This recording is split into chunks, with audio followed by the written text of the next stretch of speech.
Hello, Durud and Shalom. How's everyone doing? Have you liked the stream? No? Why not? Okay, make sure you like the stream. Look at this panel. It's a huge panel, and there seems to be a whole bunch of conspiracy theories. We're going to respond to this. Proven it's Mossad is the title. Proven. They have proven that Epstein was part of Mossad operations, apparently. I don't know. I haven't seen this. Let's watch it together. Let's see what the hell is happening. All right.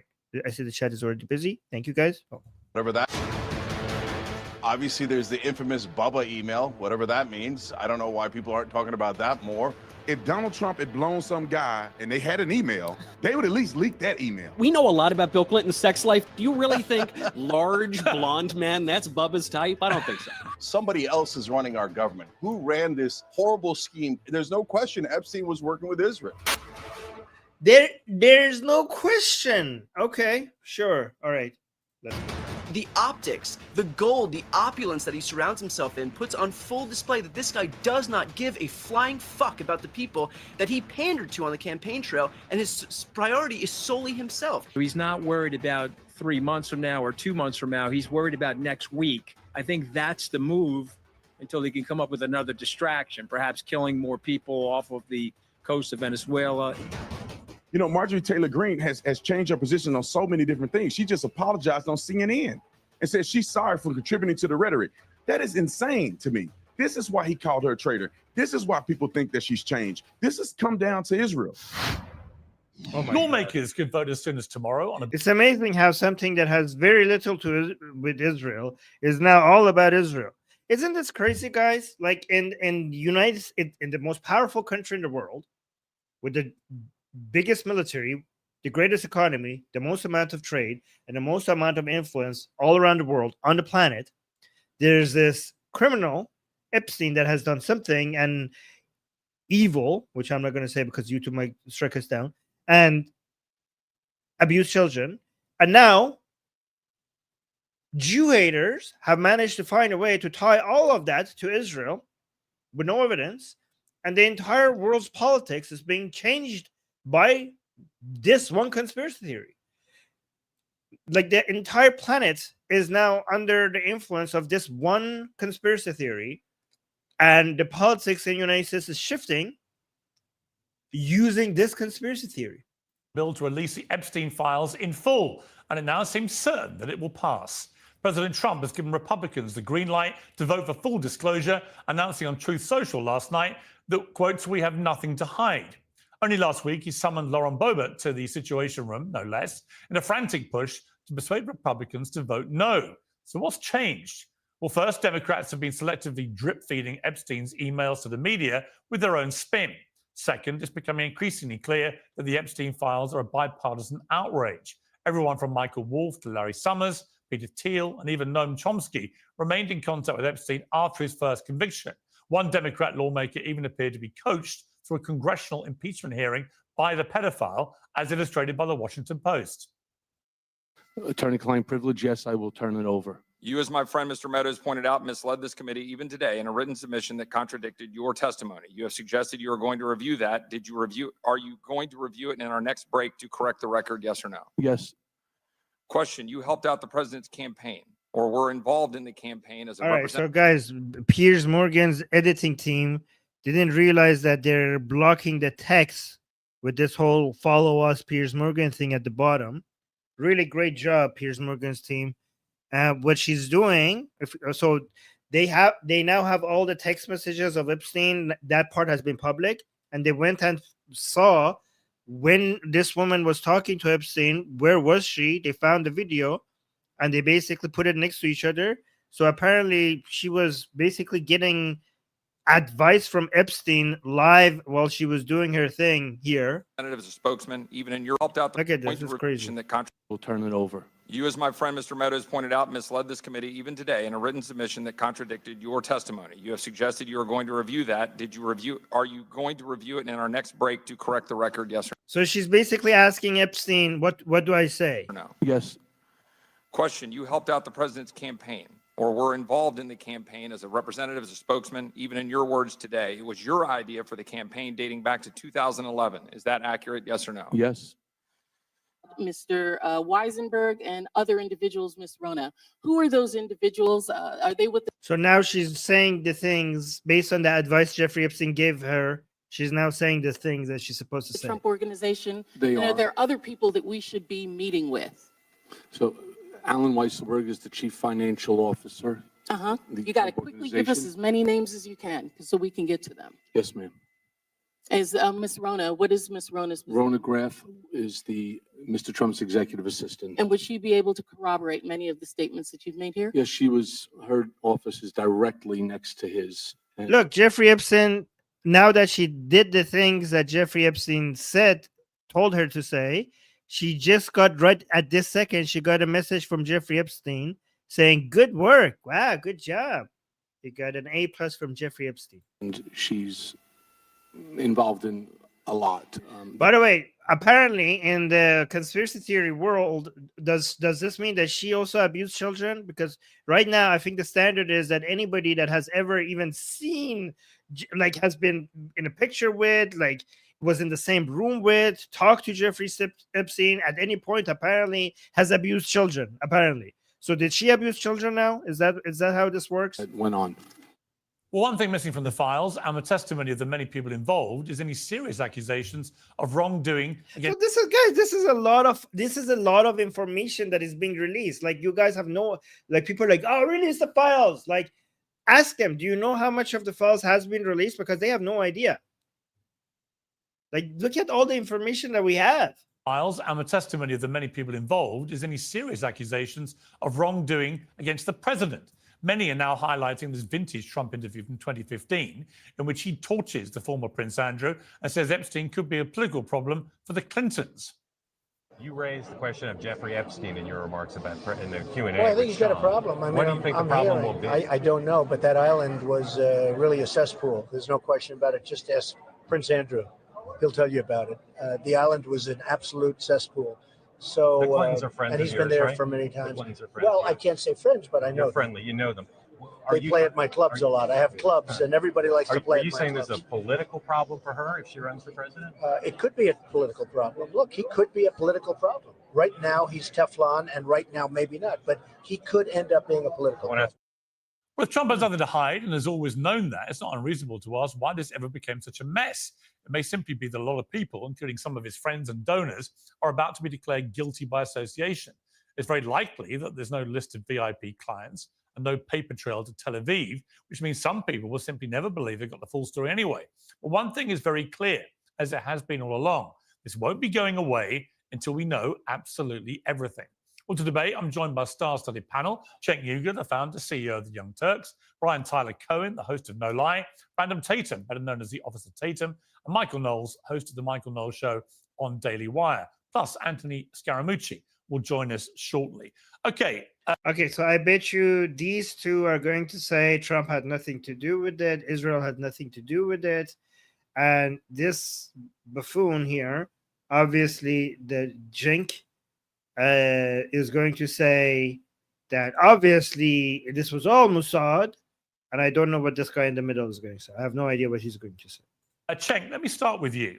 Donald Trump has flipped around on the Epstein files and their importance, significance, and need to be fully transparent about them for the last few months. I'm trying to scratch my head and work out exactly why, not least because when I interviewed David Boies recently, who was the attorney for Virginia Giuffre and a number of other victims, and also one of the most eminent criminal lawyers in American modern history, he was crystal clear to me that from everything he's seen in the files, there is no suggestion of any criminal culpability for Trump himself. So what is going on here?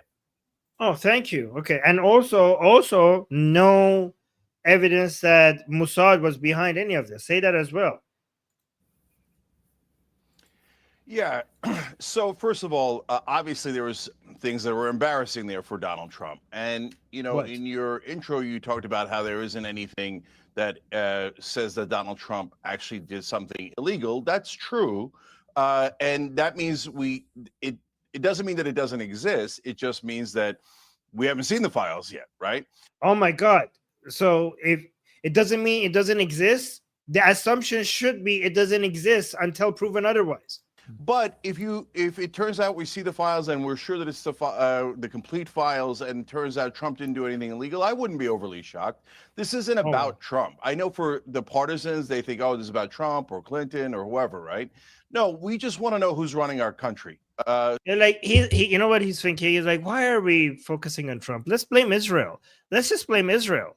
So, and my guess is that Trump was hiding it both out of personal embarrassment, and let's get real. I mean, in the emails so far already, we see, Epstein saying that he's with Giuffre in my house in 2011, when Trump claims that he broke off his relationship with Epstein in 2003. Obviously, there's you could still be seen with people that you don't have a relationship. I've been to parties with people that I have no relationship with, so I don't know. Okay. Is the infamous Bubba email, whatever that means. I don't know why people aren't talking about that more. Bubba isn't. People were assuming Bubba is Bill Clinton for some reason. That he broke off his relationship with Epstein in 2003. Obviously, there's the infamous Bubba email, whatever that means. I don't know why people aren't talking about that more. And you've got a lot of really embarrassing stuff for Trump. But on top of that, this is clearly... Yeah, some people are saying Bubba. Yeah, there's somebody in the emails named Bubba. Everybody is trying to, like, nickname Bubba, and everybody is trying to guess who that is. An intelligence agency, and at this point, there we go, pretty much proven that it's Mossad. Drop Site News has Ehud Barak's emails, where they are Epstein and the former Prime Minister of Israel are conspiring to get America to bomb Syria and to get America to bomb Iran. And Epstein is so powerful, he could set up a meeting with Vladimir Putin for Ehud Barak. He's more powerful than the former Prime Minister of Israel. This guy was a lot bigger than we realize. So look, for the partisans, the Democrats will want to get Trump, and where did he get that from? Is he really that powerful in Israel? Iran. And Epstein is so powerful, he could set up a meeting with Vladimir Putin for Ehud Barak. He's more powerful than the former Prime Minister of Israel. This guy was a lot bigger than we realize. So look, for the partisans, the Democrats will want to get Trump, and the Trump loyalists will pretend that he did nothing wrong and it was all the Democrats. But I think that's actually missing the point. The point is somebody else is running. Right. So guys, I don't know, it's proven that he's working for Mossad. So this is the information that we have regarding Epstein and Israel. Okay, so he reportedly invested in an Israeli company led by Ehud Barak, a former Israeli prime minister. Okay, and then leaked emails and investigative reporting claim Epstein and Barak met dozens of times, and that Epstein helped broker deals between Israeli security interests and African states such as, I don't know how to pronounce this one. That's it. That's all we have. So there is no verified document that shows that Epstein officially worked with the Israeli intelligence agency, Mossad. That's all we have. That he invested in a company that a former Israeli prime minister was leading. That's it. That's it. That's it. That doesn't show that he was working with Mossad. I hope you understand that. Just because you're working with an Israeli, that doesn't make like, oh, you're Mossad. You know, guys, I have Israeli friends. I work with some Israelis. Am I Mossad? I don't know. Government who ran this horrible scheme to rape American girls and then use the tapes to smear or maybe hold hostage American politicians and powerful people. I mean, the answer. So, guys, these people are actually saying that Mossad is pimping out little kids for the sake of political leverage. Like, this is the cartoonishly evil villain that they have created of Israel. That your intelligence agencies are actually pimping out little American children to gain political leverage over other people. I mean, this shit is like getting so old, 2,000 years old to be precise. This is basically goes back to the Romans telling Jews like sacrifice children drink their blood. It's always about the children. This is the same. This is the continuation of all of those accusations. Seems to be clear. There's no question Epstein was working with Israel. So why are we not talking about that? And of course, since somebody in the chat saying we're all Mossad. Yeah, we should all stand up. Like at that part of Spartacus. I am Mossad. No, I am Mossad. We should all stand up and call ourselves Mossads. Trump is a huge client of Israel, has gotten hundreds of millions of dollars from donors who favor Israel. He's going to want to hide that as well. And why is he giving up now and saying, okay, release the files? Well, number one, he isn't. He could release the files himself right now. So he's lying. He doesn't really want to release the files. And number two, it's because he already lost the vote. So what else is he going to do? He hasn't, because some portion of MAGA and a huge portion of his voters have rebelled, and they rightly rebelled. This isn't America first. This isn't anything that he promised before. Okay, Brandon Tatum, welcome back to Uncensored. I saw you pulling a few faces there, suggesting you're not entirely in agreement with Cenk's assessment. But guys, isn't Ehud Barak like a leftist that is against the current government in Israel and calls what's happening in Gaza a genocide, or am I mixing him with someone else? So what's your suggesting you're not entirely in agreement with Cenk's assessment? So what's your response? Well, I think it's interesting that it always got to be about Israel, which is insane to me. My assessment on the totality of circumstances is that it's in the email. I don't think this really affects the American people. Most people are trying to have a good livable wage and all this other stuff that we're talking about, housing costs, you name it, insurance, you name it. And nobody really is thinking about this. I don't know why this is such a major deal.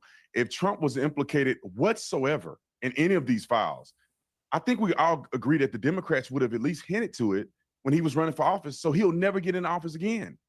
And for someone to think, the response to that by them would be the Democrats are also in the files. So a lot of people are like, oh, if Trump is in the files, why wouldn't the Democrats release the files? And they would respond because they're also in the files. That's what they would say. It has got to be about Israel. Then you have to say that both sides are covering for Israel. And I don't think so. I don't think that the Democrats were as in love with Israel as Cenk is claiming that Donald Trump is. I don't believe so.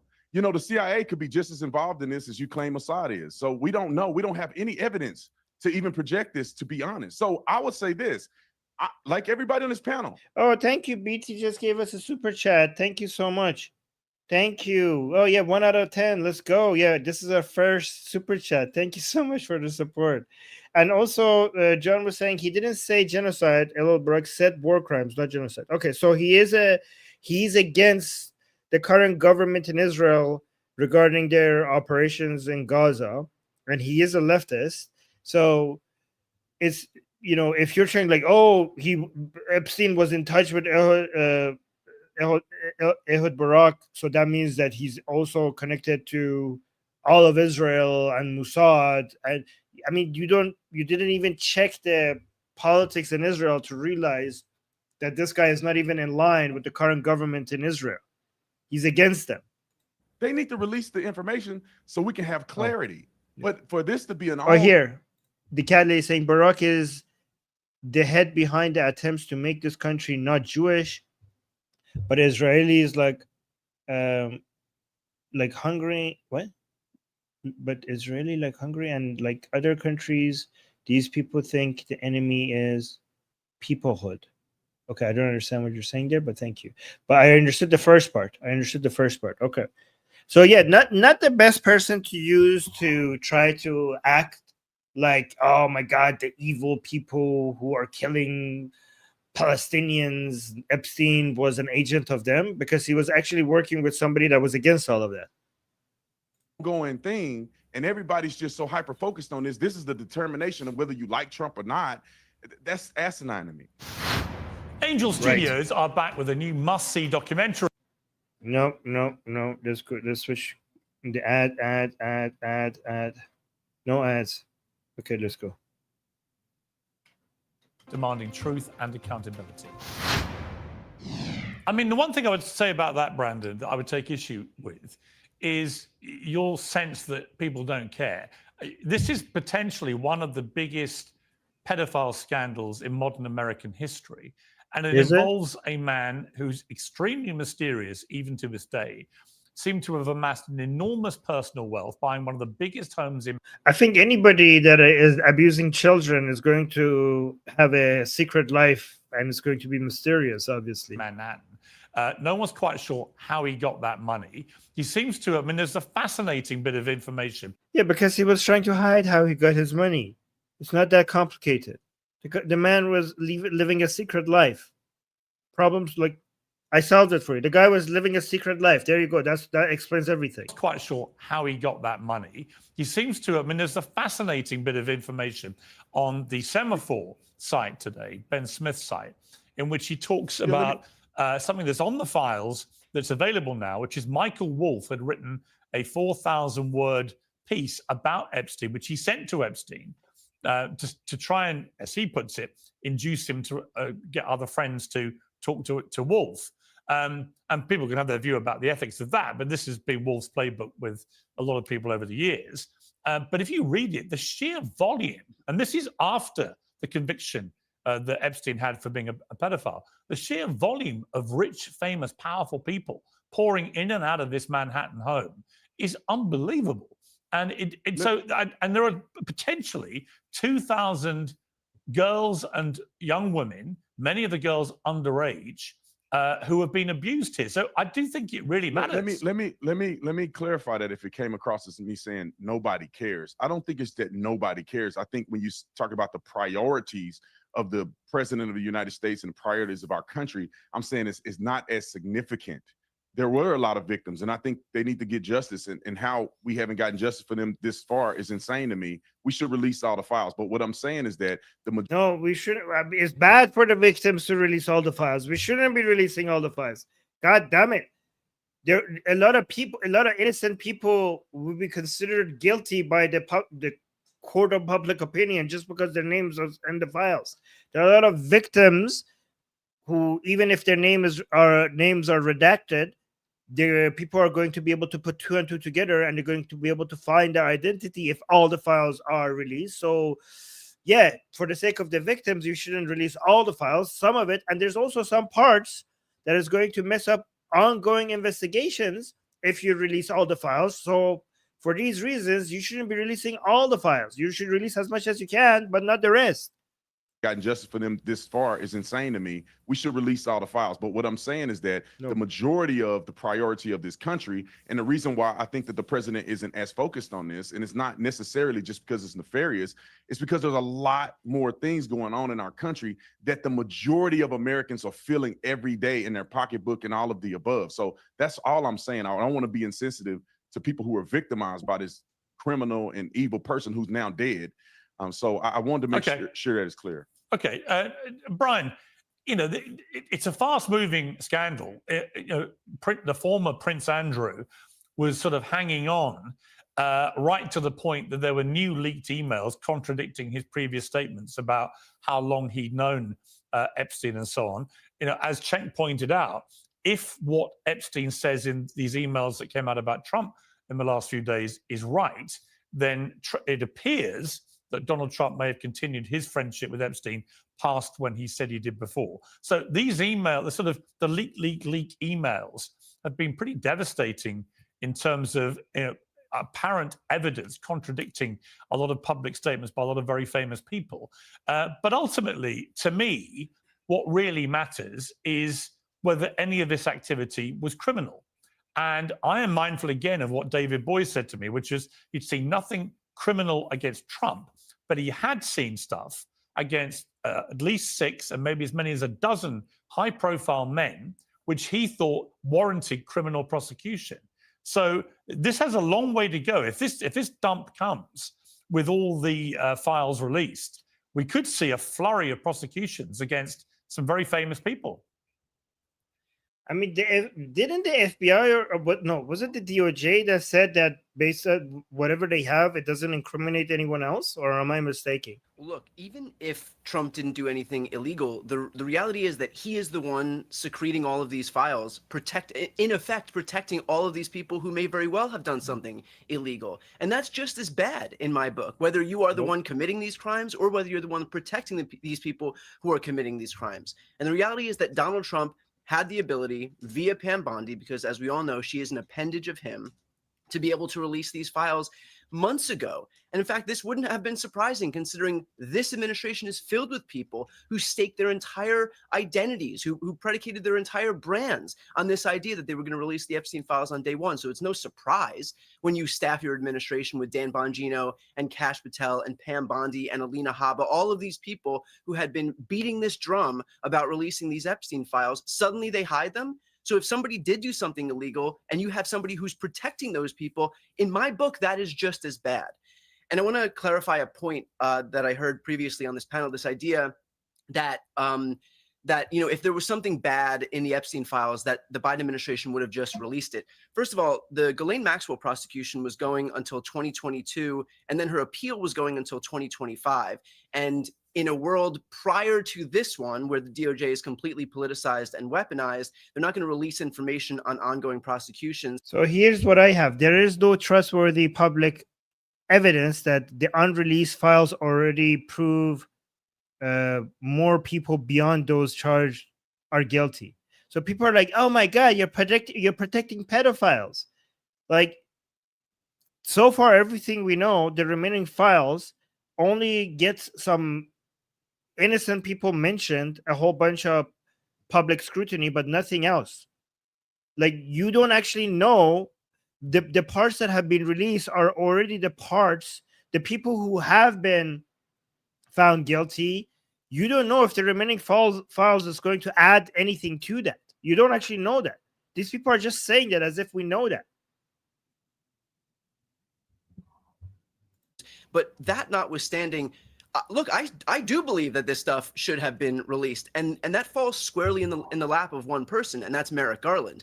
And if you're looking for somebody to defend Merrick Garland and his judicious nature and his overly cautious nature, it's not going to be me. And frankly, I don't think it's going to be anyone, because this guy was focused not on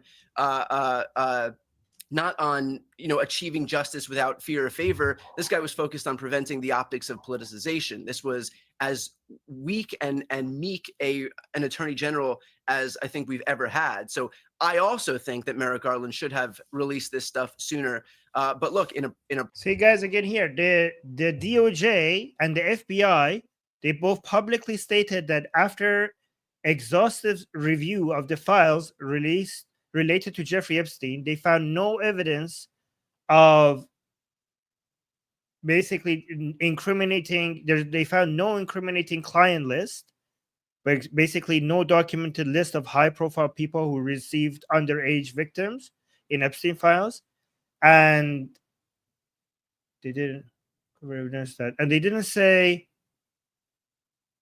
okay. Investigative against, yeah, and also beyond the people who have been found guilty. I mean, they have the files. If it, like, what do you want people to do? You want the mob to go and find who's guilty? I mean, don't you guys have a government there that is supposed to do these things for you? You do understand that that's the whole point of having the FBI and other institutions. And like, you're not seeing the file. Well, they have seen the files. And if if those files are supposed to find anyone guilty, it's not the court of public opinion that is supposed to figure that out. That's why you pay taxes. That's why you have these institutions with people who it's their expertise. It's their field. They know how to figure out, look at these. I mean, if it was up to you guys who are like, release all the files, you would find anybody who you want guilty just based on your own bullshit investigations or research. You would just connect imaginary dots together, just like you conspiracy theories tend to do. And anybody that who's mentioned there, even if they're not guilty, their lives are ruined because you motherfuckers are going to consider them to be guilty no matter what. That's why We need to actually leave this to the professionals. So back the fuck off. Previous world where the separation of church and state between the White House and the DOJ actually mattered, the same world that Republicans used to occupy when they clutched their pearls about Bill Clinton and Loretta Lynch, there wouldn't be a world where Joe Biden can mandate that Merrick Garland release these files. But we obviously don't live in that world anymore. Okay, Michael Knowles, and if I was advising Donald Trump here, I would just say, you know what, you should just get ahead of all this, order all the files to be released, unredacted, just get it all out there, because it's all going to come out now. However it happens, it's all going to come out. Yes, there's a process now where the House will vote on it. It's likely to vote in favor of releasing. It goes to the Senate. I mean, what could go wrong? I'm sure all the people who have been asking for releasing all the files, when you release all the files, they're just going to be like, oh, this is exactly what we wanted. Now we're satisfied. Thank you. We're going to go home now, and we're not going to complain anymore. I'm sure that's exactly what's going to happen. Yeah, okay. What are the chances, guys, when they see that the files doesn't incriminate the people who they want it to incriminate? They're just going to say, what are the chances that their response is going to be like, these are not the real files? They destroyed the files. Guys, they destroyed the real files. Isn't that exactly what's going to happen? Probably. We'll see. There'll be enormous pressure on the Senate to authorize the release. And then there may be some stuff that's held back because they'll say, well, we're investigating. But ultimately, I don't think the American public are now going to be appeased until they know that every spit and cough and dotted I is out there. What do you think? This is what it really comes down to, Piers. You know, there have been lots of interesting things said on this panel. I'm very curious as to what the Epstein infrastructure represented. There have been many suggestions over the years, reportedly from Alex Acosta, the former U.S. attorney who was Trump's labor nominee when he apparently suggested that Epstein belonged to intelligence, the potential connections to Israel, the connection to the UK, obviously with Prince Andrew, whatever. You know, obviously, it's extremely interesting. I'd like to know more about it. We probably never will know much more about it, but I'm interested in it. Obviously, we want justice for the victims. Obviously, we want bad guys to be held to account. All of that is true, but it's simpler. The reason that President Trump initially in 2015 called for scrutiny into Epstein is because he doesn't have anything serious to hide. Yes, I'm sure he turns up in the files. Yes, I'm sure there's some embarrassing stuff in there, but he's got nothing serious to hide. I've got that from pretty highly placed liberal sources too, as you've mentioned as well, Piers. Then the reason he flipped on it is because he realized rightly that focusing on the Epstein files doesn't really get him anything politically. It's just kind of a distraction from the topics he wants to be talking about, which are crime in Democrat cities and immigration and the economy or whatever else. So I think it was a basic political calculation to say, if we're talking about Epstein, it doesn't really help us. Now, for that very same reason, I think the White House just miscalculated. They thought that not talking about Epstein was going to make the issue go away so they could focus on more important things. Well, actually, it just put even more focus on the Epstein files. So now Trump comes out, he says, all right, whatever, I'm going to lose this vote. The party's in rebellion. Okay, fine, release the files. But I think it's much more practical. Actually, that was kind of smart for Trump to do that, because the vote regarding releasing or not releasing the Epstein files were supposed to be a referendum, not about the files, but about how much support Trump has within the Republican Party. That was a vote for releasing the Epstein files was supposed to be a signal to everybody else that is safe now to turn against Trump. That was what the vote is supposed to be. This has nothing to do with the Epstein files or the victims. This has everything to do with Israel and Jew hatred and getting groypers in power and using Trump's lack of, lower approval rating as a way to fill in the power vacuum and basically testing the waters to see if it's now a safe time to stab Trump in the back and everybody try to get the piece of the power vacuum, the remaining power for themselves. This was what this is going to be.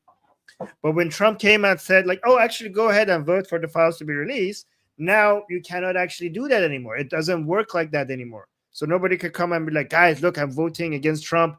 This is doable now. The popular side is anti-Trump. So it has lost that utility now. Than what everyone's suggesting. Well, the only thing I would say about your timeline, I'm not saying you're wrong, but if you go back in the last few months, certainly the first months of the year when he got elected, there was this enormous push. Somebody in the chat is saying, what the fuck the Epstein files have to do with Jew hatred? Everything. It's all about Jew hatred. This is all about the Jew. It has nothing to do with the victims and Epstein. This is all about the Jews, as usual, actually. By the first months of the year when he got elected, there was this enormous push by his people to say, we're going to release all the files. We're going to be totally transparent. They came on this show and we're giving it the full, we're going to get it all out there, blah, blah, blah. And then a weird series of events happened. Elon Musk. Look at this fucking idiot. So calling out Epstein is anti-Semitic now? Who the fuck is defending Jeffrey Epstein, you fucking retard? Who the fuck here is defending Jeffrey Epstein? Are you, you guys are you, do you have a child's IQ? Okay. Falls out with Donald Trump. And then a weird series of events happened. Elon Musk falls out with Donald Trump and suddenly tweets out of nowhere, posts out of nowhere on his X platform. Breaking news, Trump's in the Epstein files. That's why he doesn't want to release them. Enjoy your night, Donald, something like that. And within a few days, the whole investigation was shut down.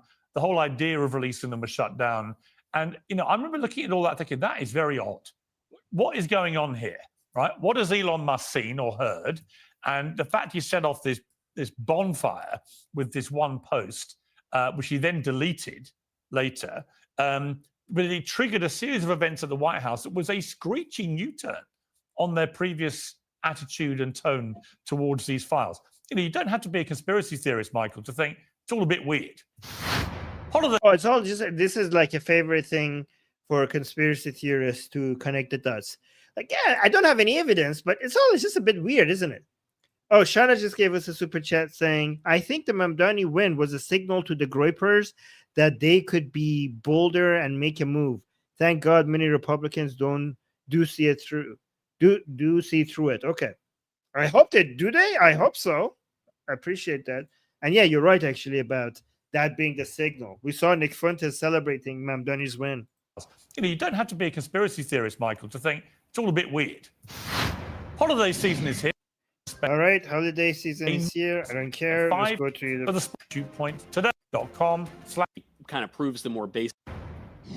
It is all a bit weird, of course, but I think that actually kind of proves the more basic political point, which is that releasing the Epstein files was a very good line during the campaign, and I think people cared about it. Don't forget, it was the conservatives back in 2014, 2015 who were calling attention to Epstein. That was initially considered a Democrat scandal. But then, as you see, even just from Elon's tweet, the very fact that Trump appears in the files, because he's known Epstein for a very long time, the very fact of that became a major distraction. It was politically damaging to the White House. And then you just got to think at a basic political calculation, what's the best that comes out of releasing the files? Is it a real knockdown for the Democrats? Is there really going to be justice? Some of what's in the files is actually going to be retracted. Like you saw Virginia Giuffre retract an accusation against Alan Dershowitz and come out and say that she never saw Trump do anything improper. So it's this muddy, weird, ugly event. Even the real stuff with Epstein, the potential connections to intelligence or whatever, it's just so, I don't know, murky and obscure. Can I just tell you something? Once you make enough money, once you get to then you're going to be connected to intelligence. Okay, any serious intelligence unit of any major country is going to make a connection with very rich people. I mean, like you should ask for your tax money back if they don't. So as soon as, I don't know what that number is, but as soon as you make it to a certain number to a certain amount of wealth, then the intelligence operations of major countries are going to be all in your business. They're going to be all over you. Okay, they're going to be checking everything. They're going to be making connections with you. They're going to want to know what you're doing, who you are, everything. Okay, even if you're not doing anything criminal, they're just going to be all over everything. Right? The potential connections to intelligence or whatever. It's just so. Somebody saying not really, but okay. Oh, great argument. Okay, I will dismiss your argument right now. Really, that's actually true. Okay, I mean, not really, but okay. Is that your argument? Wow. I don't know, murky and obscure. I don't think there's a major political win, and now I think there pretty clearly is. Jane? Yeah, no, this is way simpler. There's nothing murky about this at all. There's two factors here. One is Donald Trump's embarrassment, whether he did something criminal or not. And on that, let's stay there for a second. We're all ignoring the elephant in the room. Is it the Jews? Is the elephant in the room Jews? Or is it the Jews? There's an email that says that Donald Trump blew Bubba. Now, some people. Oh yeah, who's Bubba, guys? Who's Bubba? Guess in the chat. There's one of the emails from Jeffrey Epstein says that Donald Trump blew Bubba. Who did Donald Trump blew? Elephant in the room. There's an email that says is the elephant kosher? Cat lady. Bill Clinton? People are saying, so wait, Trump blew Bill Clinton? We're all ignoring the elephant in the room. There's an email that says that Donald Trump blew Bubba. Now, some people think Bubba's Bill Clinton. Some people think it's a horse. Some people think whatever. Now, I didn't. A horse? Did he just say a horse? The elephant in the room. There's an email that says that Donald Trump blew Bubba. Now, some people think Bubba's Bill Clinton. Some people think it's a horse. Where? Let me see where it says. Let me look at the emails saying you and your boy Donnie can make a remake of the movie Get Hard. What the fuck does that mean? And I thought I had what? I don't know what that is. Okay, all good. Bannon with me. Is that Steve Bannon? And this says a while back you mentioned that you were pre-diabetic. Huh? It's so small. Pre-diabetic? Has anything changed with that? What is your boy Donald up to? Okay. Wait, I'd rather be in Donnie D's shoes. Where's Bubba? I don't see anywhere saying Bubba. People think whatever. Now, I didn't write the email. Oh, here, they ask him if Putin has the photos of Trump blowing Bubba. Okay, so there it is. I see it. The part highlighted. Okay. Ask him if Putin. Wow, so we have Bannon in these emails. We have Donald Trump in these emails. We have some people getting hard. And then we have Putin. And we have Trump blowing somebody. Putin having photos of Trump blowing Bubba. People are saying it's Bill Clinton. So Putin has photos of Trump blowing Bill Clinton. Okay. In fact, when I first. I mean, these are all adults and consensual, I'm assuming. Or some people think whatever. Now, I didn't write the email. In fact, when I first saw it online, I didn't even believe it. And let me explain to you. Believe it now? Hang on. Just to explain to viewers who might be at the moment shouting at their screen, thinking, "What?" So this is a message reported as originating from. Yeah, guys, I'm pretty sure this is actually what's happening. Putin has pictures of Trump blowing Bill Clinton. I'm sure this is the reality. This is what actually happened. Mark Epstein, Jeffrey Epstein's brother, he is the one who sends this to Jeffrey Epstein. He has since publicly denied that it was referring to Bill Clinton, but has offered no clarification as to who it was referring to. Clinton, of course, had that nickname, amongst others. I mean, it could just be a joke between brothers. It could just be a slur, or it could be something else, I guess. I just find it very, very hard. I have a question, Piers. What's that? I have a question for Cenk. I have a question for Cenk. Cenk, do you really believe? Forget about Trump for a second. Do you think that Trump is Bill Clinton's type? Everything we know a lot about Bill Clinton's sex life. Do you really think large blonde men, that's Bubba's type? I don't think so. Yeah. So, guys, this is a classic distraction. That's funny, but I don't know if Bubba's Bill Clinton. I don't care if it's Bill Clinton. I'd be surprised if it was Bill Clinton. But Wait, John in the chat saying, what does blowing mean? What does blowing mean? I can't believe you're asking. So, okay, can I say? It means that Putin has pictures of Donald Trump doing oral sex with Bill Clinton. Like in what world? Like people are like, oh my God, look at these emails are exposing everything. Like in what world do you think that actually happened? In what world do you think that Trump and Bill Clinton secretly mentioned with each other, and Trump gave Bill Clinton a blowjob, and for some reason Putin has those pictures?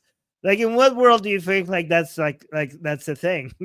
Like, do you actually? Does anybody here think that actually happened? Like, this is part of reality? Yeah, exactly. I mean, to saying, and why would Putin have the pictures? Maybe he was there. maybe it was a threesome. I don't know. Okay. I don't know that he actually blew a guy. I don't know. But Mark Epstein denied that it was Bill Clinton. Wait, Jenk is actually Jenk think that's actually real. Hold on. Ask if Putin has the photos of Trump blowing bubble. Okay, when I read this, I think these are just code for something. I think these are just like code for something. That's what I think it is. Cenk, do you really believe, forget about Trump for a second, do you think that Trump is Bill Clinton's type? Everything, we know a lot about Bill Clinton's sex life. Do you really think large... This is such an insult to Trump. Shouldn't you be asking... I mean, Trump got around more than Bill Clinton, so I would think Trump has a higher standard than Bill Clinton, given that he was more active. So shouldn't you be asking the question the other way around? Shouldn't you be asking if Bill Clinton is Trump's type? That's such an insult. Really believe, forget about Trump for a second, do you think that Trump is Bill Clinton's type? Everything, we know a lot about Bill Clinton's sex life. Do you really think... I think Bill Clinton's standards are very low, given that he didn't get around much. Large, blonde man, that's Bubba's type? I don't think so. Yeah. So, Wow. guys, this is a classic distraction. That's funny, but I don't know if Bubba's Bill Clinton. I don't care if it's Bill Clinton. I'd be surprised if it was Bill Clinton. But I don't know that he actually blew a guy. I don't know. But Mark Epstein denied that it was Bill Clinton. Wow. They're actually, guys, this is like the world politics. Look at where we are right now, okay? The direction of where the greatest powers, who's going to be controlling the greatest powers that our planet has ever seen is being discussed. The discussions around that includes whether or not Trump sucked Bill Clinton's dick, apparently. Okay. And I don't know that he actually blew a guy. I don't know. But Mark Epstein denied that it was Bill Clinton, but didn't deny that Donald Trump actually gave a blowjob. So it's not me. Come on, and none if of you us, say, hey, I don't look, think, it's Epstein's brother, I don't I trust don't think him. even you But hold believe on, that. hold on. Let me finish the thought. Why not? Why not? You guys opened the door to all of these bullshit conspiracy theories. This is you made your bed, now sleeping. Hold on. No. And then Jeffrey Epstein says, well, the Russians would love to get their hands on that picture or something like along those lines. So wait, is that a joke? That doesn't sound like a joke. So look, I'm not saying I don't know what it does actually sound like a joke. he definitely did it, but is it possible that Donald Trump was embarrassed that would come out? Of course. Okay, but that's only half the equation and hey, say it louder. It would make it more true. The less important half of the equation. The main reason why it never came out, both under Trump and under Democratic administrations, is because it obviously involves intelligence agencies. This is not complicated. And Officer Tatum says, oh, okay, it might be the CIA. I agree. Maybe it's the CIA and Mossad working together. But there's no question. You could look at the 4-part series on Drop Site News. The former prime minister of Israel's emails have been released, and Epstein and him constantly are coordinating about how to push America into a war. And okay, so guys, this is basically the story that people have. Okay, so Trump came into office with the America First policy, and he wanted to focus on America, stop being a slave to Israel. But the reason why all of a sudden he has switched and is supporting Israel and bombing the Islamic Republic in Iran and a whole bunch of other things that he was always against is because now he realized that Netanyahu came to the White House and put on his desk a picture of him giving oral sex to Bill Clinton. And Trump looked at that, and Bibi looked at it in his face and be like, do you want these to get out there in public or not? Okay. And Trump was like, obviously not. And like, okay, well then here's what we're gonna do. Okay. You're gonna bomb the Islamic Republic, and then you're gonna do this, and you're gonna do that, And then Trump is now doing everything that Bibi wants because Epstein, who was a Mossad agent, managed to get these pictures and get it to Israel, and now Israel has full leverage over Trump. That's the story that these people are going with. Okay, somebody turn that into a movie.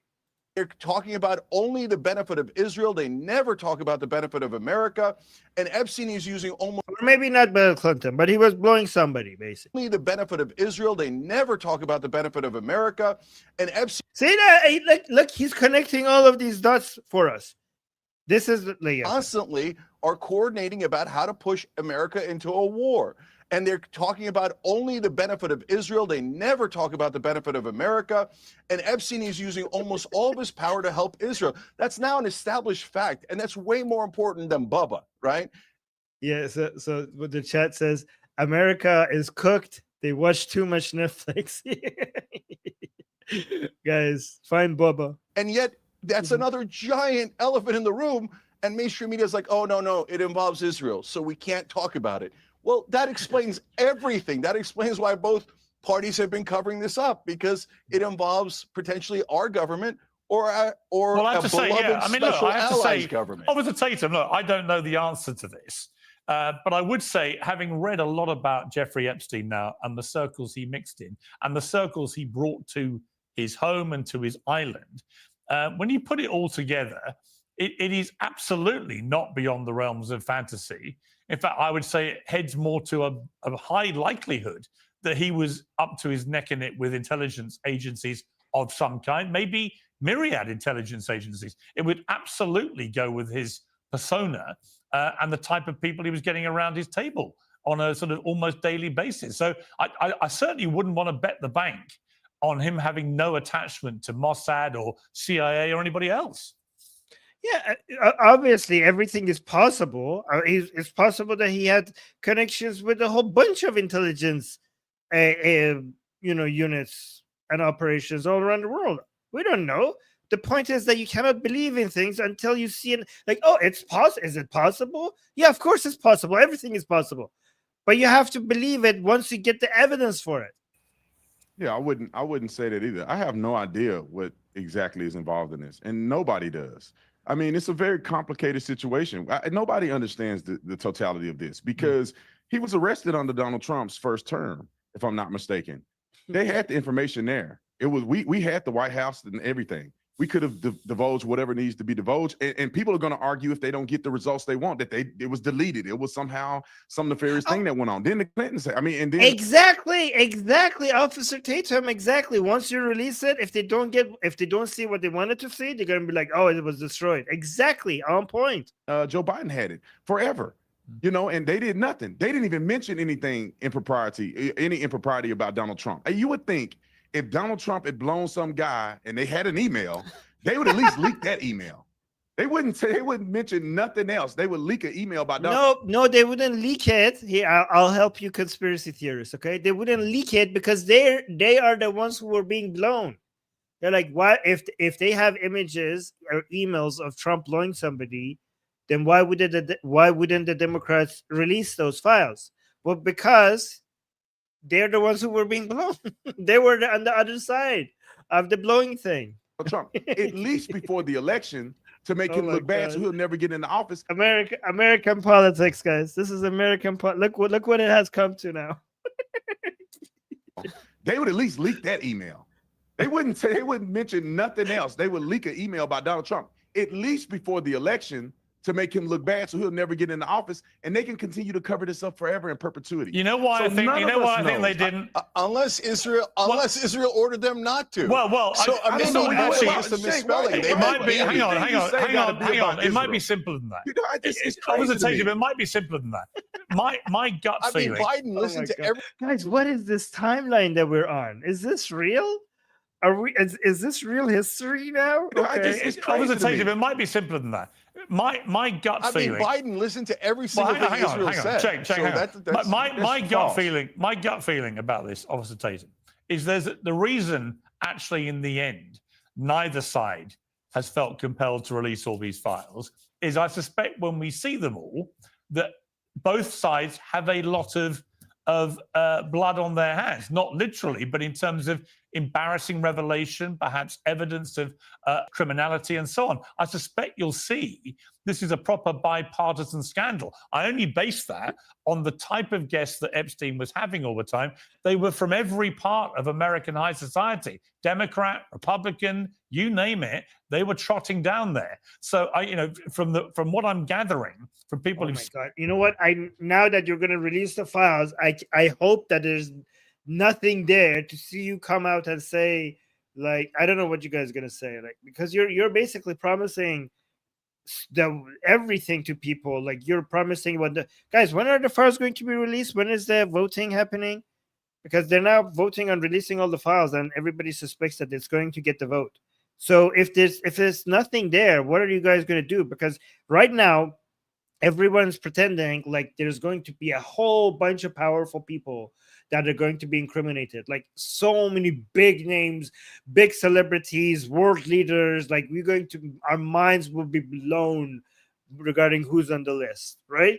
But but because they promised all of that, once the files come out, if none of that is true, these people are not going to go home. They were promised a whole bunch of powerful people in chains, a whole bunch of celebrities getting arrested.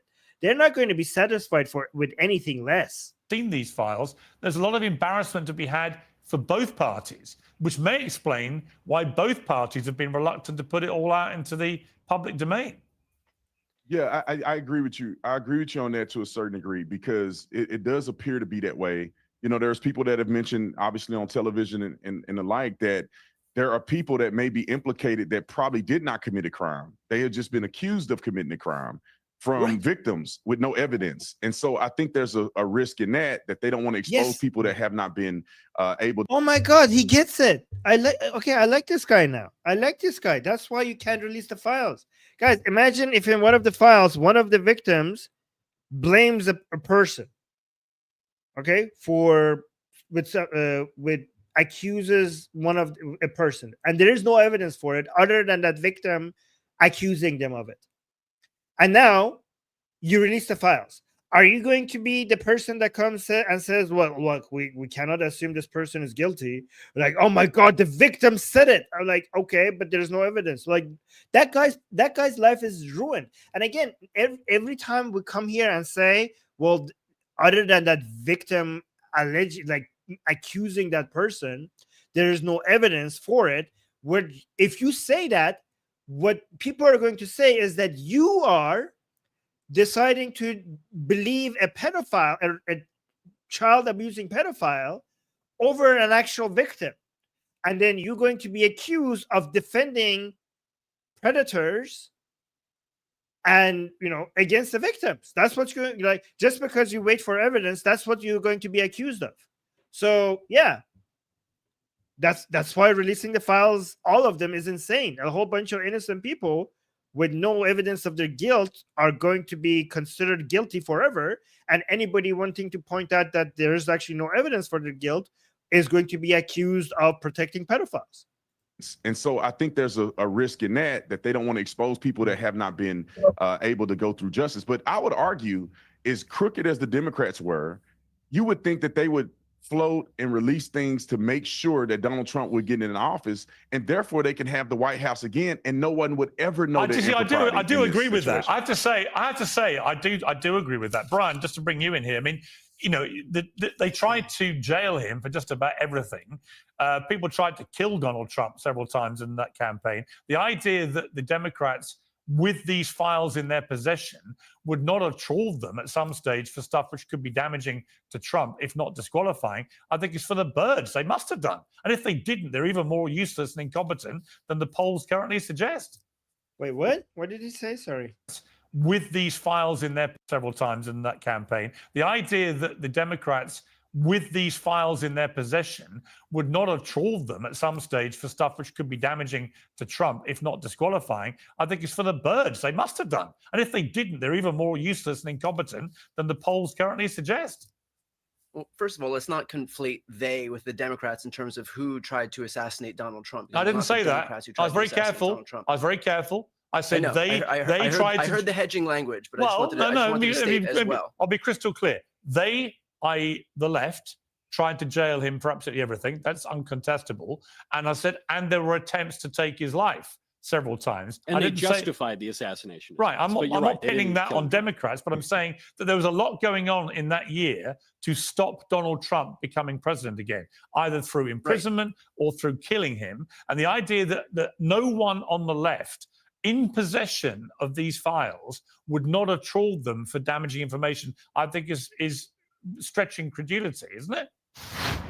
So this is why this guy made a mistake. When you are on Piers Morgan, you do not, if it's your turn to speak, if you try to correct Piers Morgan, then you're going to lose the time. But he is going to jump in and he's going to defend himself, and the time that you have to make your point is going to get reduced. So just make your point.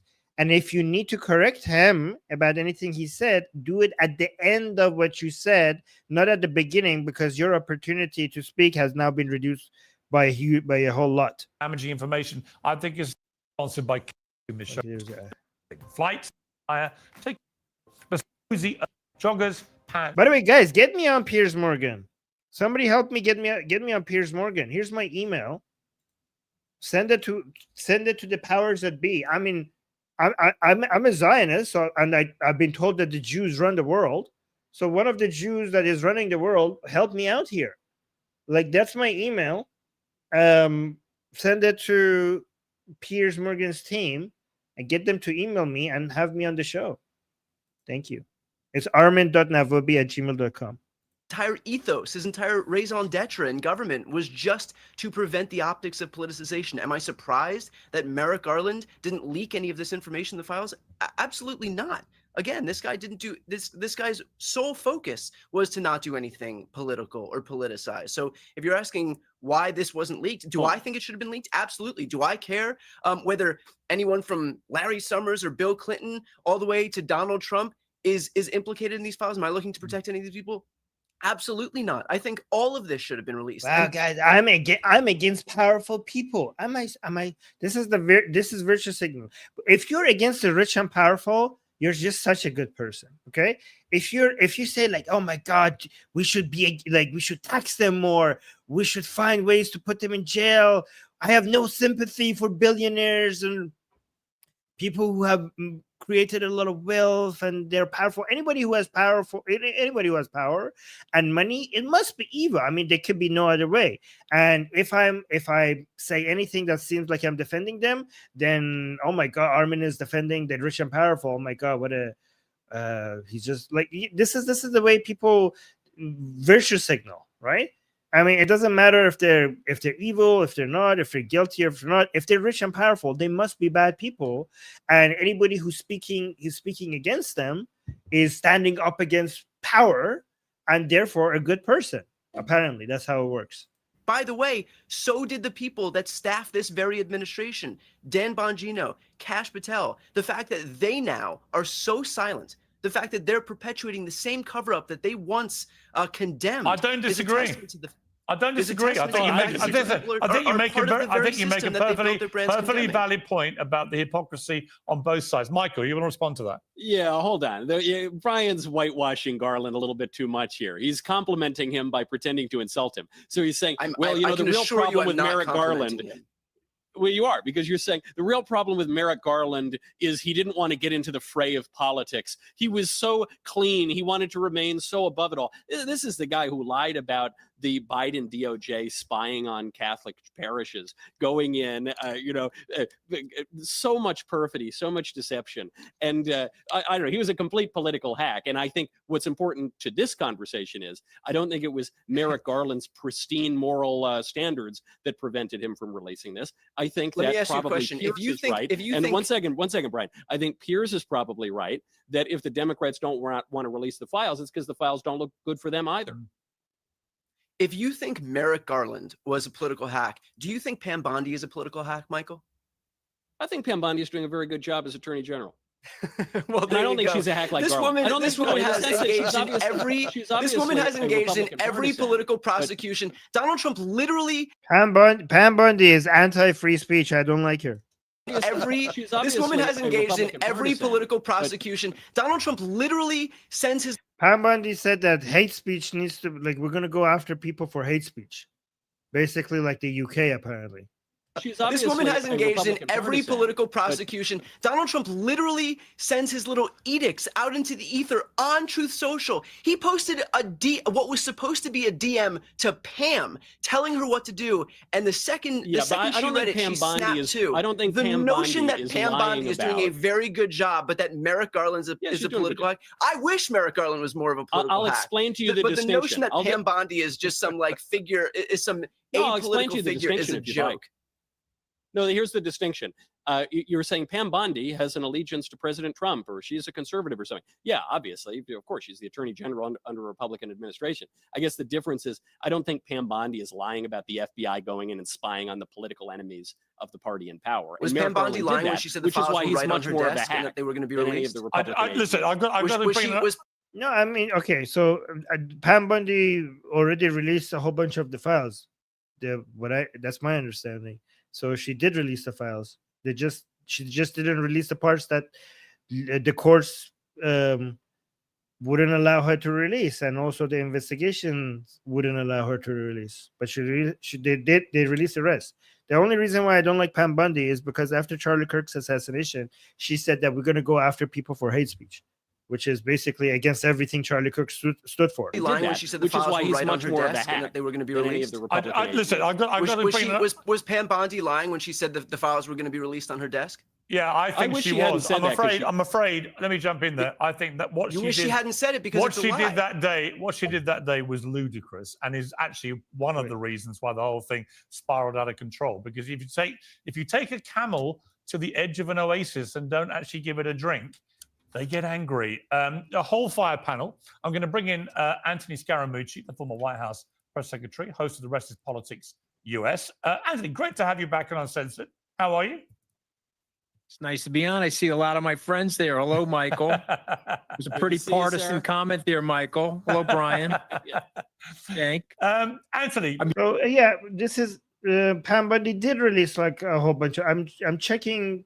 Pam Bundy did announce the release of what was labeled as the Epstein files phase 1. A set of documents related to Epstein. The documents reportedly included flight logs, some victims' names, phone records, etc. However, the release was heavily redacted, and most content had already been publicly known.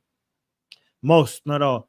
Later, the DOJ officially stated that the so-called client list of Epstein alleged traffic clients did not exist in the records, contradicting earlier hopes. Okay, but that's not a contradiction, though, because they said that they're going to release the files, and then they released some of the files. A lot of them was basically already available, and some of them were new. And then people were asking, like, well, where's the list? And they said there is no list. I'm like, but you said you have it.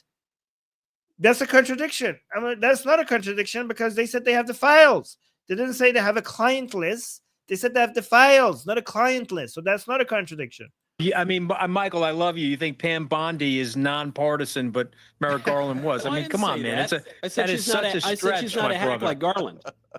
Yeah, again, he didn't say that. He didn't say she's not partisan. She said that obviously she would be part. He actually said the opposite. I was listening. He said obviously you would be partisan if you're a conservative and serving under a Republican president. Of course you're going to be partisan. You're supposed to be partisan. What the fuck? That's not what he said. You're misrepresenting what he said. I was listening, guys. I was here. I mean, Michael, I love you. You think Pam Bondi is nonpartisan, but Merrick He never said Pam Bondi is nonpartisan. Oh my God. Garland was. No, I mean, didn't come on, say man. that. I said That is she's not such a I said stretch, she's not my a hack brother. like Garland. Okay, all right. I'm just saying. Oh, I mean, come on, brother. let's get the bubble back on the level. Okay, like when we're leveling the frame, the picture. Oh, look at this. Somebody saying age of consent in Israel is 16 and puke face, puke face, puke face. Well, that's also most of Europe, you fucking idiot. Guys, isn't that the age of consent in so many European countries as well? Also Canada. Like, look at the double standard here. Like, oh, Israel puke. That's the age of consent in Canada as well. What the fuck? Yeah, and it's 14 in Spain, exactly. And in some US states, there is, if you have the parents' permission and you get married, there is no age of consent. Did you guys know that? There are some states in the United States that through marriage, you could basically go as low as you want. Norway is 16, yes. Here we got to have the bubble in the middle. You see the double standard against Israel, guys? EU 16. Okay, then EU Canada, I guess. Bubble back on the level. Okay, like when we're leveling to frame the picture, we got to have the bubble in the middle. Pam She's Bondi, a partisan, and she's part of the good party. So I agree. Pam Bondi is a Trump family law firm member that happens to also be the Attorney General of the United States. So, I mean, we just got to be honest about it. But go ahead, Pierce. It's your show. It's great to be back on. It's great to, I don't want you suddenly commandeering my entire show here, Anthony. I apologize for that. I just talented Michael out because I know broadcaster that Michael a you've now long become. time. I know Michael's, moves. I know Michael's moves. Well, let's get back to your moves. This whole Epstein scandal, it seems to me it's been an ongoing act of self-harm by the Trump administration to take all the media to a place where they were just expecting to be given all the files and be boasting about how transparent you're going to be, how you're going to finally get to the bottom of all this, and then just to put the drawbridge up and say, no, it's all over, no files, no investigation, nothing. And now to be sort of bullied into going along with its release and so on. It's all been handled very badly.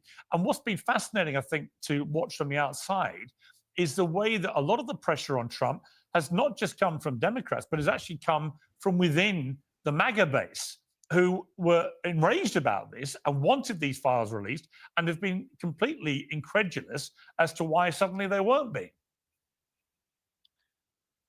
Well, I mean, there's a lot there, but I guess, what I said last week on our podcast, his move is to say he wants full disclosure because that gives him coverage with his base. His base believes in him no matter what. And no matter what comes out of the disclosed files, Trump will have a defense that his base would believe. And so I was very surprised that he went in the direction that you're describing. And of course, on Sunday night, he went in the direction that I thought was the more accurate offensive direction for the president, because that's really his only move. I mean, he would have lost and he would have showed a fissure in the MAGA base by that House vote going against them. So, but I will say this, and people could disagree with me on here that really like the president. He looks tired. He looks distracted, and he's obviously worried about something because you don't make the moves that he made, the ones that you're describing, if he's not worried about something. But he's going to get forced into this now. And I believe that they'll go back to Pam Bondi and say that there's an ongoing investigation, a result of which none of this stuff can be divulged at this moment. So I think that's the next move from him is I want the vote, make it unanimous. But, oh, by the way, there's an ongoing investigation, so you'll never see the light of day of the documents. But I don't think.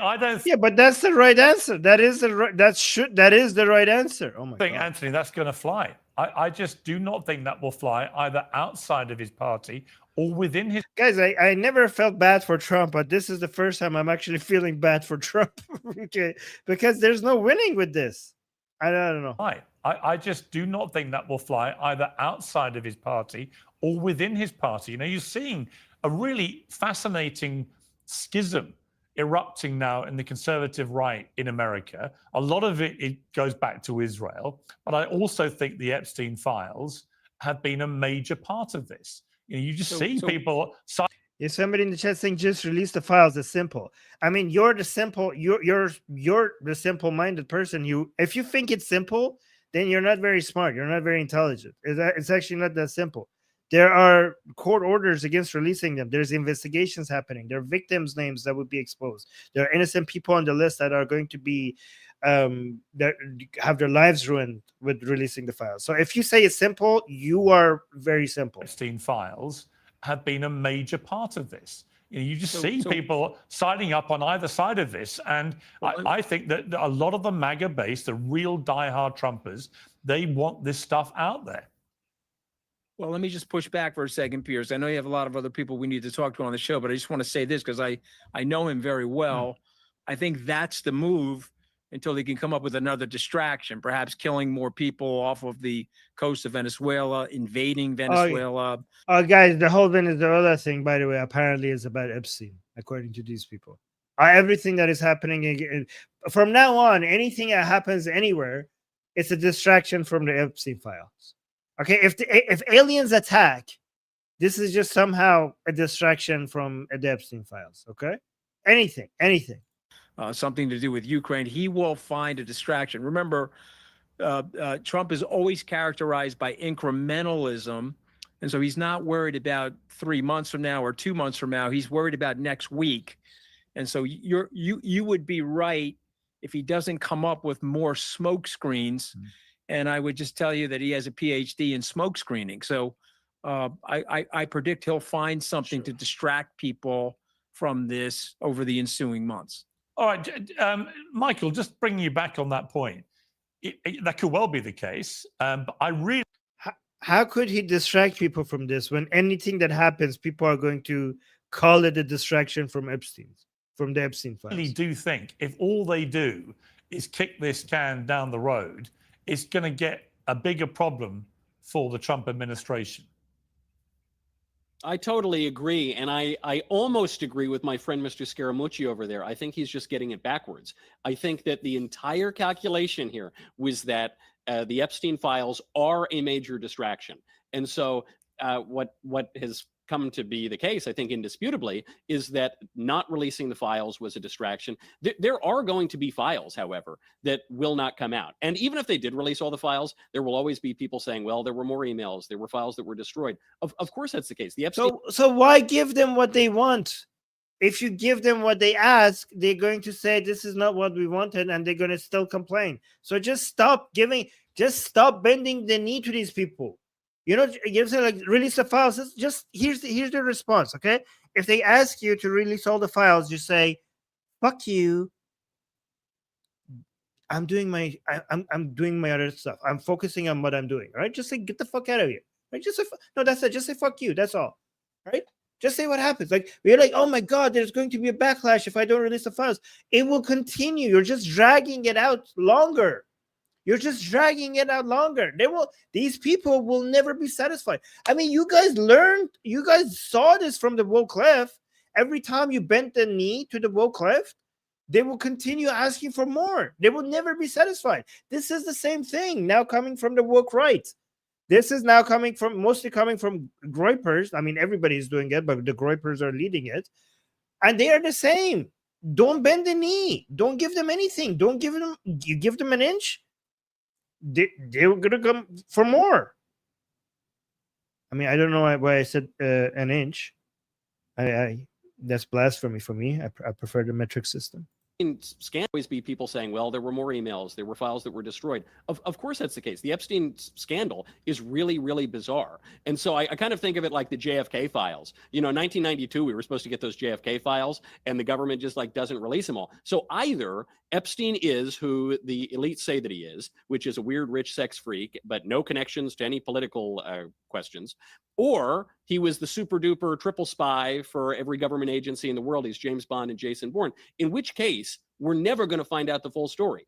Either we know what we know, we know everything, or we're never going to get the whole story. And so it will serve as a distraction. There's no question about it. No, it's not either one of those things. It could be something in between. He could have just been a rich sex freak with some connections. How about that? Not like a weird sex freak with no connections, or an agent of Mossad that was like a James Bond kind of thing. Maybe it was something in between. Maybe he was a rich sex freak with a secret life with some connections to some powerful people. How about that? So how about something in the middle? The only question is, how do you minimize that distraction? And I agree. I hate to say it, but I think I agree with everyone here that Trump has to release the files. It helps to reunify the party a little bit. And by the way, if the Democrats win the midterms, which those elections 2 weeks ago seemed to suggest, they're going to subpoena, they're going to have investigations ad nauseum. So better to get ahead of it and not let them put their spin on it. Yeah, that's what I think. Cheng, I want to bring in the other extraordinary part of the last few weeks. Let's more talk about Bubba. I want to know more about Bubba. Remarkable transformation of Marjorie Taylor Greene from MAGA cheerleader and close friend of the president to the woman who's now the sworn enemy of the president. He calls her a traitor, and is now and really underpinning this is her conviction that the Epstein files have to be released and that the Trump administration has been blocking it. What do you make of this? Yeah, so there's a connective tissue through all of this. So I'll start with Epstein and get to the split in MAGA. So guys, we keep talking about it like it isn't solved. It's solved. He was working with Israel. He had an Israeli spy, an intelligence officer, stay. Oh, you guys, it's all solved. It's all he has figured it out. No investigations needed. No detective. I mean, why not just put Jenkins in charge of the FBI? I mean, you could basically get rid of the entire staff of FBI if you could just solve cases like this by just looking at things, and he doesn't even need to see evidence, and he's just like, oh, it's just solved. I know it was Mossad. Like, if it's that easy to figure to come up with these conclusions, then you Americans could save a whole bunch of tax money by getting rid of a whole bunch of your departments and just putting him in charge. You would just look at cases, I don't know, and you're just like, oh, here's he would just guess the results, and they're probably true. Solved. He was working with Israel. So guys, we keep talking about it like it isn't solved. It's solved. He was working with Israel. He had an Israeli spy, an intelligence officer, stay with him over and over again for weeks on end. Guys, this is why you don't release the files, okay? Because this is what happens when you don't have professionals trying to solve cases, and you just leave it, and you just release all the information and leave it up to people to come up with their conclusions, right? This is what happens. That's why you don't release the files, because a whole bunch of innocent people are going to be found guilty in the court of public opinion with this line of reasoning. Stay with him over and over again for weeks on end. Every email from Ehud Barak's emails and Drop Site News shows that. BT with the super chat. Thank you. BT saying Jink can't even solve why he's covered in grease. Okay, thank you, BT. That was funny. Epstein was doing everything he could to help Israel. So, and why? Oh, Trump's uncomfortable. The Democrats are uncomfortable, but yet somehow they don't release it. Why not? Because the one thing that both parties serve is Israel. Who has enough power to kill someone inside an American prison and have the videotape not work and the guards be off? Intelligence agencies. Obviously, this is already solved. By the way, guys, in the group chat, in the group calls that we have, once every 2 days, I think it was the Mossad who mentioned that if Americans think that their politicians are serving Israel, then why don't we have American lobbies in Israel? Why do they keep thinking that, like, oh, we have so many? Why would Israelis keep coming to American politicians and asking for,